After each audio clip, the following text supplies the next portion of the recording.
Corona మహమ్మారి ప్రపంచాన్ని గడగడలాడించిన మహమ్మారి. అన్ని విధాలా అభివృద్ధి సాధించిన అగ్రదేశాలు సైతం అల్లాడిపోయిన దురదృష్టకర రోజులవి. అలాంటి రోజుల్లో కొన్ని వేల మందికి కరోనా టెస్టులు చేసి వారి బాగోగులు చూసుకున్న డాక్టర్లు కూడా కరోనా బారిన పడ్డారు. అలాంటి వారిలో డాక్టర్ భాస్కర్ రావు ఒకరు. రాత్రి పగలు అనే తేడా లేకుండా ప్రాణాలకు తెగించి పనిచేసిన ఈ డాక్టర్ కూడా చివరికి కరోనా బారిన పడ్డారు.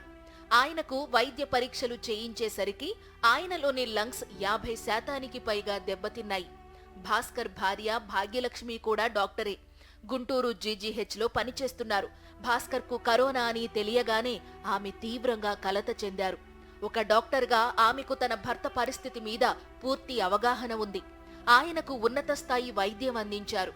తాము సొంతంగా ఇల్లు కొనుక్కోవాలని రూపాయి దాచుకున్న లక్షల రూపాయల డబ్బు వారం రోజుల్లోనే ఖర్చయిపోయింది. అయినప్పటికీ డాక్టర్ భాస్కర్ ఆరోగ్యం బాగుపడలేదు. చివరికి ఆ దంపతుల స్నేహితులు, బంధువులు కూడా తలా కొంత ఆర్థిక సాయం చేశారు. అయినా అవి కూడా ఏమాత్రం సరిపోలేదు. దీంతో స్నేహితుల సూచనల మేరకు అప్పటి సీఎం జగన్ దృష్టికి భాస్కర్ సమస్యను తీసుకెళ్లారు. వైఎస్ జగన్ వెంటనే స్పందించారు. కొన్ని వేల మంది రోగులను కాపాడిన డాక్టర్ భాస్కర్ రావు లాంటి వారికి ప్రభుత్వం అండగా నిలవాలని అధికారులకు ఆదేశించారు. ఊపిరితిత్తుల వైద్యానికి అయ్యే ఖర్చునంతా ప్రభుత్వమే భరిస్తుందని చెప్పి తొలి విడతగా 1 కోటి రూపాయలను విడుదల చేశారు. అవసరమైతే ఇంకొక 50 లక్షలైనా విడుదల చెయ్యాలని జగన్ ఆదేశించారు. చివరికి 1,17,00,000 ఖర్చవగా ఆ సొమ్మంతా ప్రభుత్వమే భరించింది. తన లంగ్స్ పూర్తిగా చెడిపోయాయి. తనకి లంగ్ ట్రాన్స్ప్లాంట్ చేస్తే కానీ తను బ్రతికే అవకాశం లేదని సీఎం గారి దృష్టికి తీసుకెళ్తే ఎంత ఖర్చు అవుతుందని అడిగారట. సుమారు 1 crore అని చెప్తున్నారంటే 1 crore కాదు, 1.5 crore అయినా సరే ఇవ్వండి, ముందు ఆ డాక్టర్ గారిని సేవ్ చేసుకోవాలని ఇమ్మీడియట్గా చెప్పారట సీఎం గారు. అంటే ఒక గవర్నమెంట్ డాక్టర్కి గవర్నమెంట్ అంత పెద్ద అమౌంట్లో శాంక్షన్ చేసి ఆయన్ని కాపాడడం అనేది ఇంకెక్కడ జరిగి ఉండదు ఇండియాలో. Thank you so much sir. ఇక్కడ కనిపిస్తున్న చిన్నారి పేరు హనీ.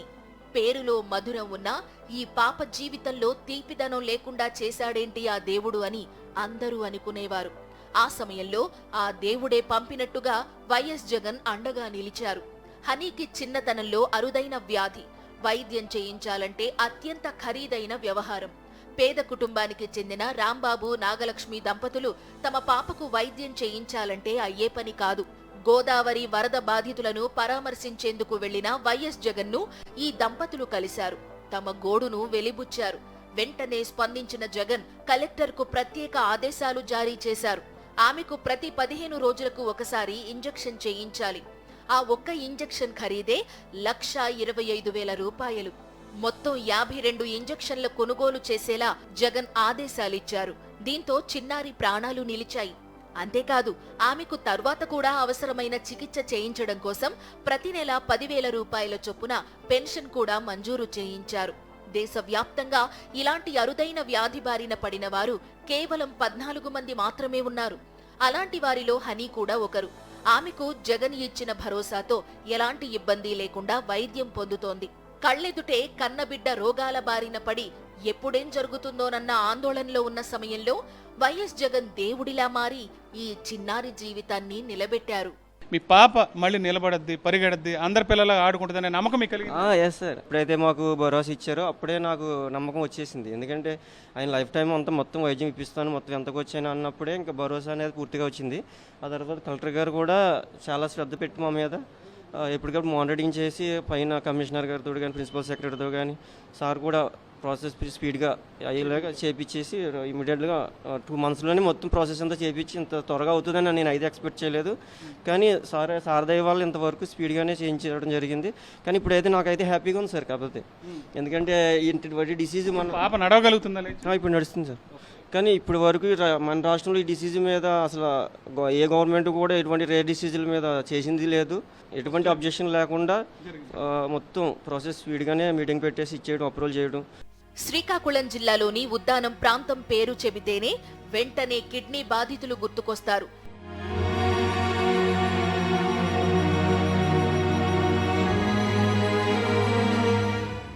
ఆంధ్రప్రదేశ్ రాష్ట్రంలో ఎక్కడా లేనంతగా ఈ ప్రాంతంలో అత్యధిక సంఖ్యలో కిడ్నీ బాధితులు ఉండడమే ఇందుకు కారణం. కిడ్నీ బాధితుల సమస్యను శాశ్వతంగా పరిష్కరించేందుకు వైఎస్ జగన్ చేపట్టిన కార్యక్రమాలు ఆ ప్రాంత వాసులు జన్మలకు గుర్తుంచుకుంటారు. ఇక తమను ఎవరూ పట్టించుకోరు అనుకుని పూర్తిగా నిస్తేజంలోకి వెళ్లిపోయిన ఉద్దాన ప్రాంత ప్రజలకు వైఎస్ జగన్ పాలన వరమే అయింది. ఈ ప్రాంత కిడ్నీ బాధితుల కష్టాల గురించి పాదయాత్ర సమయంలోనే తెలుసుకున్న జగన్ ఆనాడే హామీ ఇచ్చారు. అధికారంలోకి రాగానే పలాసలో 200 పడకలతో సూపర్ స్పెషాలిటీ ఆసుపత్రిని నిర్మించారు. రీసెర్చ్ సెంటర్, డయాలసిస్ యూనిట్లను అందుబాటులోకి తెచ్చారు.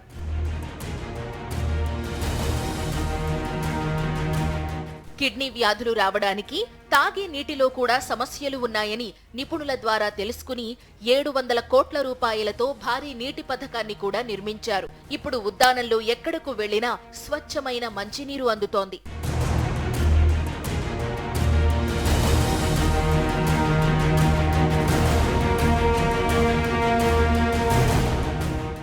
కిడ్నీ రోగాల బాధితులకు ఉపశమనం లభిస్తోంది.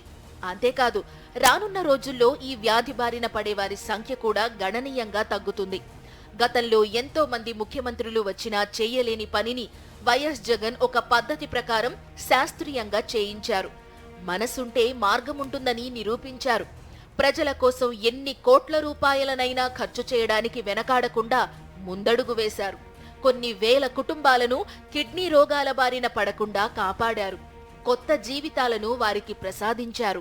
పాలకుడికి మనసు ఉంటే ఏం చెయ్యవచ్చనే దానికి ఉదాహరణగా నిలిచే ఇలాంటి సంఘటనలు అనేకం 5 ఏళ్ల వైఎస్ జగన్ పాలనలో జరిగాయి.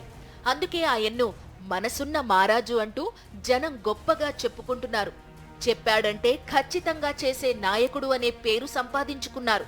కష్టాల్లో ఉన్నామని తెలిస్తే చాలు, వాటిని పరిష్కరించేందుకు వైఎస్ జగన్ దేవుడులా వస్తారనే నమ్మకం ప్రజలకు కలిగేంతగా ఆయన తన మానవత్వం, దాతృత్వాన్ని చాటుకున్నారనడంలో ఎంతమాత్రం అతిశయోక్తి లేదు. అలాంటి మనసున్న నాయకుడు జగన్కు ప్రజల తరపున పుట్టినరోజు శుభాకాంక్షలు.